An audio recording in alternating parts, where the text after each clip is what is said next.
We follow the journey of Shun Takahata, a typical teenager who is bored with everything around him, and although he has friends who care about him, like Satake and Ichika, he has spent weeks not going to school playing video games, but by questioning God about how boring his existence is, the plans of the universe changed. Everything seemed normal that day in class, except for the fact that Shun was present. While the teacher was writing on the blackboard and explaining the subject, his head suddenly exploded, revealing in its place a traditional Daruma doll. This doll represents a Buddhist monk who reached his enlightenment after meditating for 9 years. The staples on his face refer to the legend that he cut off his own eyelids so he would never sleep, and his limbs atrophied from years of not moving during meditation. When you get a Daruma doll, you can make a wish by painting its eyes. But unlike the legend, this Daruma here is not a nice god at all. The students who got scared and tried to run while the doll was watching them had their heads blown to pieces. The challenge has begun, the game Daruma Sanga Karanda. The students noticed that they had to remain static and could only move while the doll's back was turned, saying the phrase Daruma Sanga Karanda. They still didn't understand what the objective was to win the game, and until then, because they were terrified, some ended up dead by moving or screaming. It is at that moment that Shun pleads with God that he would like his boring life back. Another factor that is messing with the students are these little balls. Every time Daruma kills someone, he sprays little red balls all over the room, which makes the floor totally slippery. Some tried to escape through the door, but everything was locked and don't think they could break the windows. The classroom has gained a kind of invisible armor, only the winner will come out. Satake asked everyone to stay calm. He understood the concept of this death game. They probably just needed to press the button on Daruma's back. That's when a student made the big mistake of running up to the doll. Obviously the doll heard him and turned around quickly. His strategy is this, to slowly hum the phrase, but when he realizes that the students are getting closer, he speeds up the phrase and turns around. To make things a little more difficult, only now they have noticed that there is a timer on top of the button, so there is only a little more than 1 minute to complete the challenge, and if not, you will all surely be killed. Without any strategy, more students tried to approach and ended up dead, much to Daruma's delight. Look at all the little balls covering the floor. Now it will be insane to finish the game. There are only 2 players, Satake and Shun. We have reached the final 30 seconds. And Satake has a risky idea. It will be the last card up his sleeve. He will serve as a support for Shun to jump over the bodies and balls and hit the button. Shun was reluctant, but the final 5 seconds forced him to stick to his plan. He gave Satake the boost and literally flew into Daruma. And it worked. He pushed the button and crashed into the doll. Daruma stood up and started shouting game over several times. His friends celebrated, for they had survived this deadly game. Hitaki gives Shun a big thumbs up.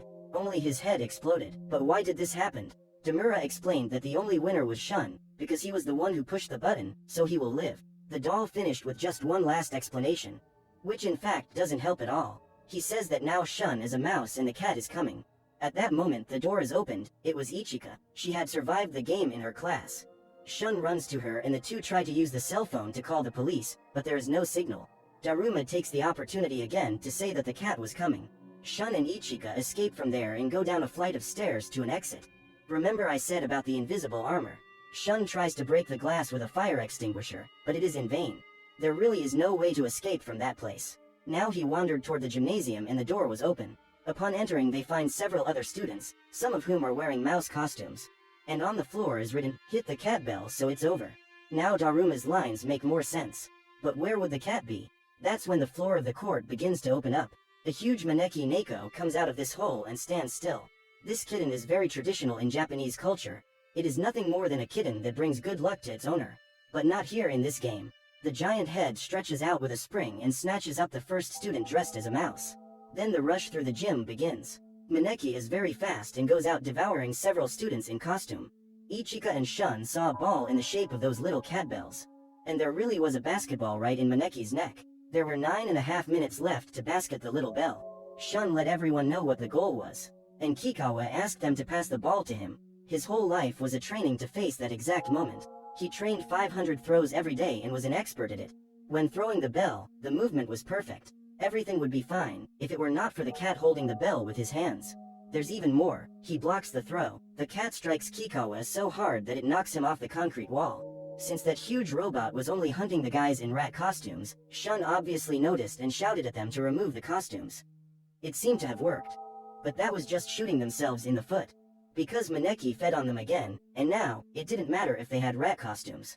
The creature started using the coin to kill its victims, and when it went to grab Ichika, Shun appeared dressed as a crazy mouse, yelling for Maneki to catch him. He dodged several of the cat's attacks, yelling for the crowd to throw the ball while he distracted the cat. But then suddenly something happens. Shun is listening to the cat whispering a sentence. Maneki is saying my back itches, my back itches. Only Shun is hearing this. The explanation is simple, it is the costume's ears that allow it to translate the cat's meowing. That was a clue that only the mice could hear. Knowing this, he turns the satanic cat around and climbs onto its back. Holding a rope, he starts scratching madly at the cat's back. Maneki is getting very happy, but he is asking for more and more. Just one person was not enough. So Ichika and the guys get together to help Shun in this mission. Even using brooms, they scratch the cat's back non-stop. Maneki fell asleep. This was the right strategy. Now all he had to do was throw the bell around the neck rim. Only it became an argument between them, because they thought that it could be like the previous challenge, and only the person who hit the bell would win the game. With the noise of the general fight to see who would throw the ball, the cat woke up, and gently used a new skill, to slice the students with his deadly claws. That face of Shun's, there comes another plan. He sees a cut basketball and comes up with that light bulb in his head. He takes the bell, the torn ball, calls Ichika and runs to the equipment room. The cat confirms that the bell was thrown through its eyes. But if you can delay that identification, you have a 50% chance. One of the cloths has the bell, the other has an ordinary ball. Shun and Ichika run in opposite directions. The cat observes that it was a basketball that Shun was carrying, the idiot unintentionally revealed. So the bell would be with Ichika. She tries to throw it first, and the cat immediately sends a block, giving the girl an attack. But Shun is no dummy, my friends, he is a genius. In fact, his ball was that torn one, the bell was inside this fake coat. Maneki was late in his movements, and the ball went towards the basket. Unfortunately for everyone, it hit the basket and fell outside. Amaya emerged from beyond their cat's head, hung in the basket, and sent the bell in, ending the game in style. This little guy is a psychopath at their school, who is always beating and bullying various students. Everyone would have been saved in Maneki Neko's game if it weren't for Amaya killing the other participants with his sword. He does it for the sheer pleasure of killing. Anyway, the second challenge was complete. The giant cat begins to release a sleeping gas from its mouth, which causes the remaining students to go into a deep sleep. We then discover that the students are in giant cubes that float above large cities around the world. In one of the cubes that is flying over the city of Tokyo, Shun Takahata wakes up confused and finds Takase, an old schoolmate he studied together with, but who was transferred a few years ago. Joining them in this room are Taira and Tauka, other students who also managed to survive the first two games at their high school. Noticing the last names of the people there, Shun notices that they all begin with the letter T and assumes that in the place where they are, there are several rooms, and in each of them the young people are separated by alphabetical order. Determined to find Ichika, Shun tries to open the door of the room so he can get out of there, but as expected, it is locked. After a few seconds of trying to communicate with someone outside, Taira, who is an extremely arrogant and smug super genius, says that it won't do any good and that they should just wait until the next game starts, which doesn't take long to happen. Just as Taira finishes speaking, someone starts knocking on the door, which opens by itself, allowing 4 giant kokeshi, which are a type of traditional Japanese armless doll made of wood, to enter. Upon entering, the totems invite Taira to play, and overflowing with self-confidence, the boy agrees to participate. The dolls begin to tell the rules of the challenge, called Kagome Kagome. In Japanese folklore, this game works like this. A person is chosen as the Oni and sits down blindfolded, after which the spirits put their hands together and begin to walk in circles around the Oni while singing a song. When the music stops, the person sitting down has 10 seconds to guess who is behind him, and if he is correct, the spirit behind him becomes the Oni, but if he is wrong, he is brutally beheaded. Believing that it will be easy for a super genius like him, Taira puts on blindfolds and sits down on the floor very excited, starting the game. As soon as the kokeshis finish the song, the boy who was extremely confident before is now nervous, and because of this he makes a mistake when trying to guess who is behind him, but he doesn't have time to complain.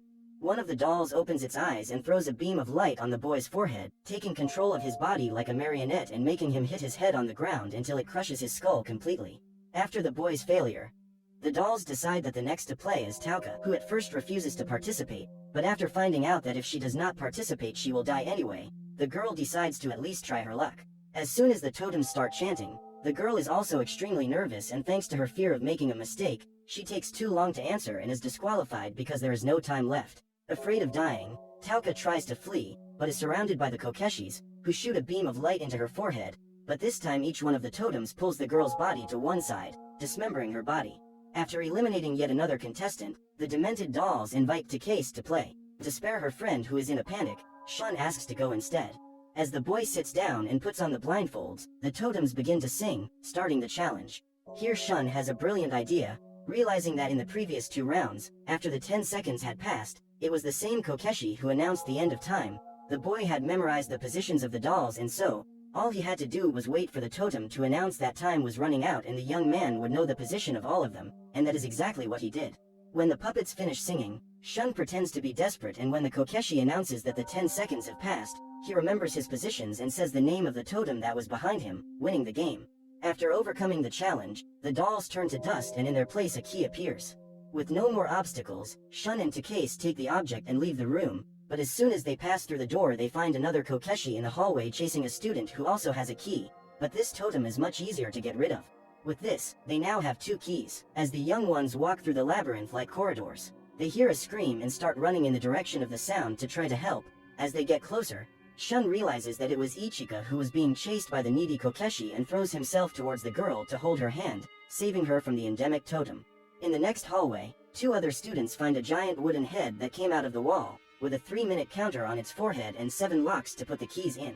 Hearing the noise, the group rushes over, where they find the duo who also had 2 keys, and adding up with their own gives a total of 4. That means 3 keys are still to be found in just over 2 minutes. The group despairs, believing that they will not be able to find the missing keys in time, but at that moment Amaya arrives throwing the 3 keys and bringing with him another student that he kills as soon as he reaches the group. The psychopath was just using him as a shield not to be caught by Kokeshi. This guy is a real monster.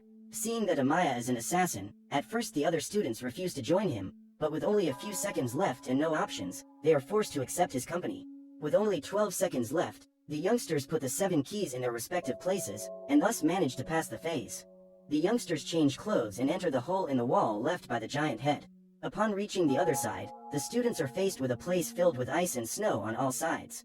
While they are watching the scenery, an earthquake starts to occur that makes the ground shake, and a few seconds later, a giant wooden polar bear arrives putting on a real show with his snowboarding maneuvers. He starts to explain the rules of this game, which is really only one: don't lie. The white bear will ask some questions, and to survive, all that is needed is for everyone to answer with the truth. If any of them lie, the group must choose who they think is the liar to be eliminated, and once all the questions are asked, they move on to the next challenge. With all the rules explained, the bear asks his first question: what is your favorite food? After they are relieved that it is an easy question, the group thinks for a while, and after a few seconds each gives their answer. After they all answer, the polar bear starts sniffing the smell of the lie in the air. As they have broken the only rule of the game, they now have 2 minutes to point out who they believe is the liar.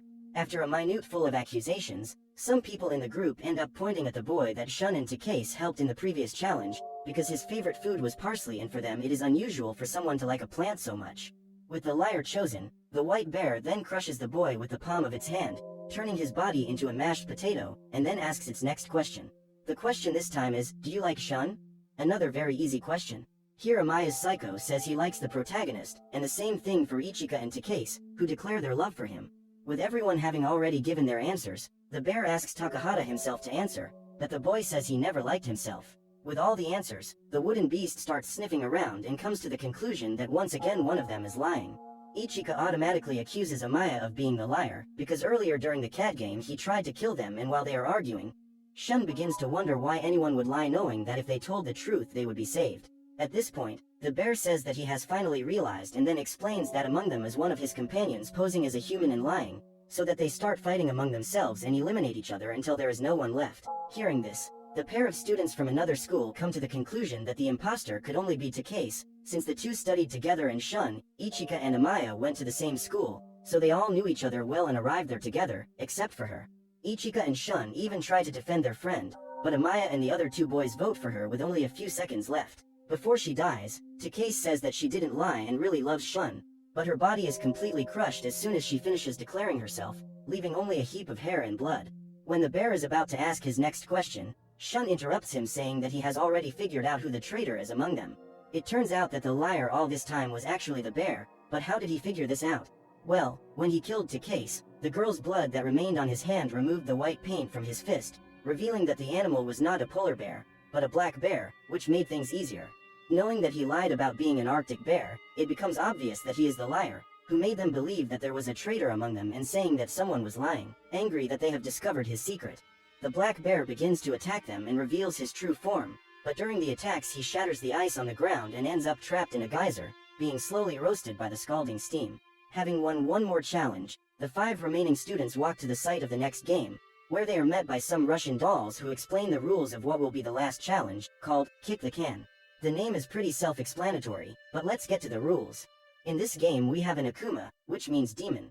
He has to take the can that is in a hard-to-reach place and place it in the middle of the circle on the ground, and in the meantime, the rest of the students have to find a hiding place where they have to stay until sunset or until they are found by Akuma, who can only look for them after he places the can in the center of the circle. As soon as he sees someone's face, the demon will have to shout the person's name and then run to step on the can. By doing so he captures the participant, who will be locked in a cell until the end of the game, but the inmates can still be saved if someone kicks the can. As soon as someone kicks the object, all captives are free and the game is over, with the defeat of Akuma.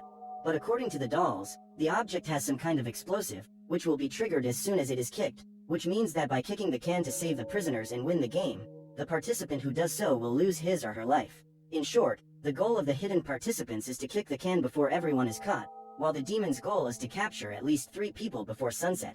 With all the rules explained, the dolls do a straw draw and the person chosen to be Akuma was the Psycho Amaya. If that's not bad luck, I don't know what is. Once the game starts, the participants begin to hide believing that Akuma will take a certain amount of time to reach the can, but he kicks one of the Russian dolls into the object, knocking it over in a few seconds and starting the search. In a very short time Amaya manages to find the 2 students who even try to resist and fight, but after being beaten, they are captured and taken to the cell. As Amaya steps on the can, he ends up seeing Ichika watching him, discovers their location. Determined to catch the couple, the young man runs to where they are hiding. Knowing that it won't be long before Akuma gets to them and finishes the game, Shun ties a rope to a heavy object and starts to climb down while calling Ichika. But instead of going with him, the girl decides to try to hold the door to prevent Amaya from reaching them, but she can't make it in time and is found very easily. After escaping, Shun finds a new hiding place, where he finds medieval armor and decides to use it to his advantage. When the sun is about to set, the young man comes out of his hiding place wearing the armor to cover his body, but the problem is that the equipment is extremely heavy and limits his movements. Nevertheless, Shun appears in front of Amaya and after dropping his sword, he tries to run away, but is cornered near the edge. Since he could only arrest someone after seeing his face, Amaya goes extremely confidently to Takahata and takes off his helmet while mocking his plan. After seeing the boy's face, Amaya walks over to the can to step in and finish the game, but halfway there, he notices that there is something on his hip, a chain. Here Shun is once again proving to be quite clever. As his opponent approaches to take off his helmet, he fastens it to his armor with a steel chain, preventing him from reaching the can. To save time, Takahata throws himself off the edge towards the sea, dragging with him Amaya, who has to make a great effort not to fall into the ocean. As soon as he falls into the water, Shun removes his armor and starts climbing the wall to get back to the game site and kick the can. Amaya still has to pull all that weight until he can finally do something to stop him. By the time he finishes climbing, Shun is very tired and even with great difficulty runs to the can. At that very moment, Amaya finally finishes pulling the armor off and after getting loose also runs towards the object. Takahata reaches the can first and to save his friends, decides to sacrifice himself by kicking the object, which flies away, but does not explode. As the sun sets, the Russian dolls appear and say that the game is over, with Shun being the champion. But why didn't the can explode?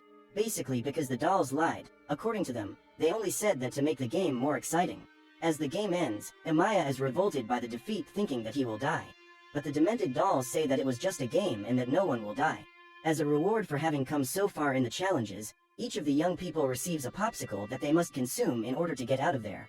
While eating, Shun talks to Ichika and makes many plans with her, but unfortunately they won't be able to accomplish, because the real last challenge was that popsicle, a lucky challenge. It turns out that on the wood stick was the fate of the students. If on the wood stick is written, "You live," that person will survive, and if it is written, "You die," well, you can imagine what happens. When looking at his stick, Shun finds written, "You live," and tells Ichika that despite everything he is lucky, but he doesn't have time to celebrate. When looking at the girl's stick, it is possible to see written, "You die." At the end of it all, the only survivors of this truly deadly game were Shun and Amaya. So what did